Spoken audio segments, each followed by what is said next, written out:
շահերին եւ միջնաժամկետ եւ կարճաժամկետ հեռանկարում այս նախագիծը խորը հակազդեցության է հանդիպելու Հայաստանի առնվազն 4 գործընկերների կողմից Իրանի Իսլամական Հանրապետություն, Ռուսաստանի Դաշնություն, Չինաստանի Ժողովրդական Հանրապետություն եւ Հնդկաստան։ Այսինքն օգոստոսի 8-ին ըստ այս փաստաթղթի բովանդակության տեղի է ունեցել Ամերիկայի Միացյալ Նահանգներ Ադրբեջան գործարք կամ Թրամփ-Ալիև գործարք,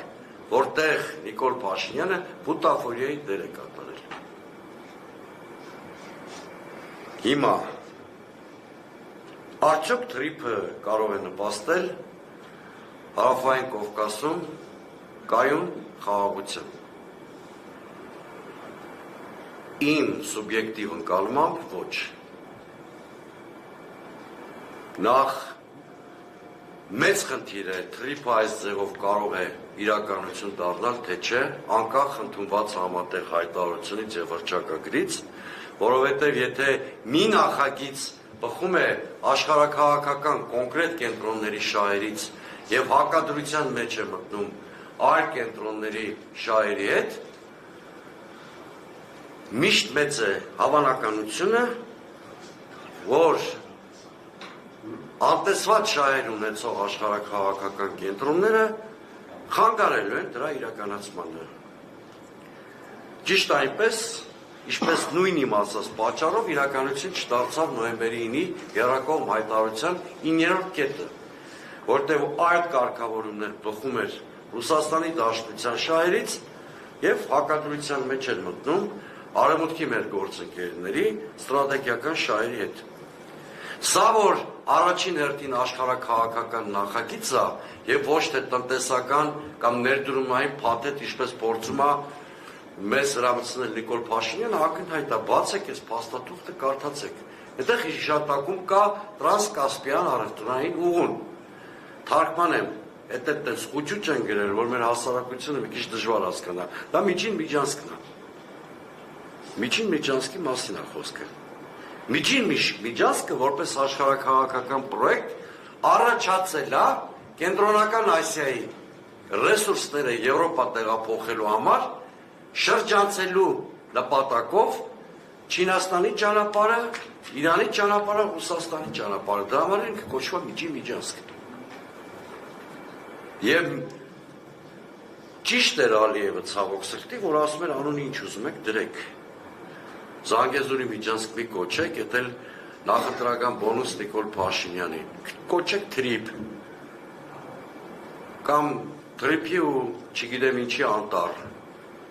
կամ կուզեք Նիկոլ Փաշինյանի համար ճանապարհ կոչեք, դրանից բովանդակությունը կամ էությունը, կամ թրիփի շահագործման պայմանները չեն փոխվում։ Բովանդակությունը նույնն է։ Այսպիսով ես ուզում եմ արձանագրել, որ թրիփը նախագիծ այս տեսքով էապես սահմանափակում է Հայաստանի Հանրապետության ինքնիշխանությունն ու իրավազորությունը եւ ես կարծում եմ թրիփը այս պարագայում անհրաժեշտություն ունի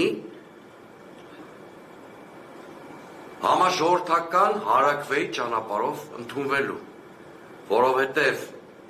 կրկնում եմ, էապես սահմանափակում է Հայաստանի ինքնիշխանության եւ իրավազորության բաղադրիչը։ Եթե չեմ սխալվում, սահմանադրության, եկեք չհամարձակվեմ հոդվածը նշեմ, որտեղ կարող սխալվեմ։ Սահմանադրության հոդված կա այդպիսին, որ այն կարգավորումները, որոնք հանգեցնում են տարածքային ամբողջականության փոփոխության կամ ինքնիշխանության սահմանափակման,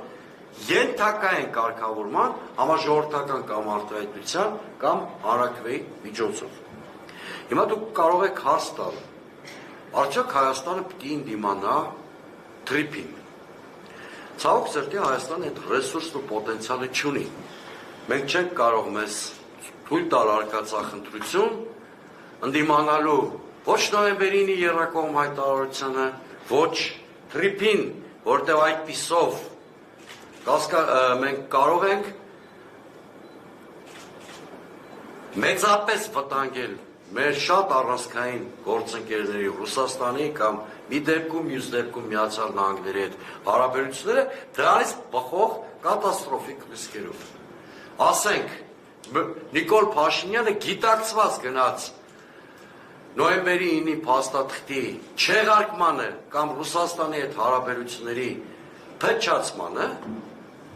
դրա գինը դարձավ Արցախի կործանումը։ Հայաստանը գին կվճարի նաև անկախ նրանից իշխանություն կփոխվի, թե չի փոխվի։ Եթե մենք սվիններով փորձենք պայքարել թրիփի դեմ, այդ դեպքում էլ Միացյալ Նահանգները ինչ-որ բան կձեռնարկի Հայաստանի դեմ եւ Հայաստանը շատ ծանր հետևանքների առաջ կգնի։ Հետևաբար, որևէ պատասխանատու քաղաքական ուժ չի կարող ձեզ խոստանալ, որ իր իշխանության գալու պարագայում թրիփը կվերանայի։ Կարող են պոպուլիստներ գտնվել, որ ձեզ նման հեքիաթացին խոստումներ տան։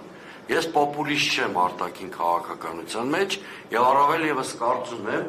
որ պետությունը քուչի բիսեդկից տարբերվում է նրանով, որ միջազգային իր պարտավորությունները հարգում է եւ իշխանության փոփոխության դեպքում ստանձնած միջազգային պարտավորությունները չի վերանայում։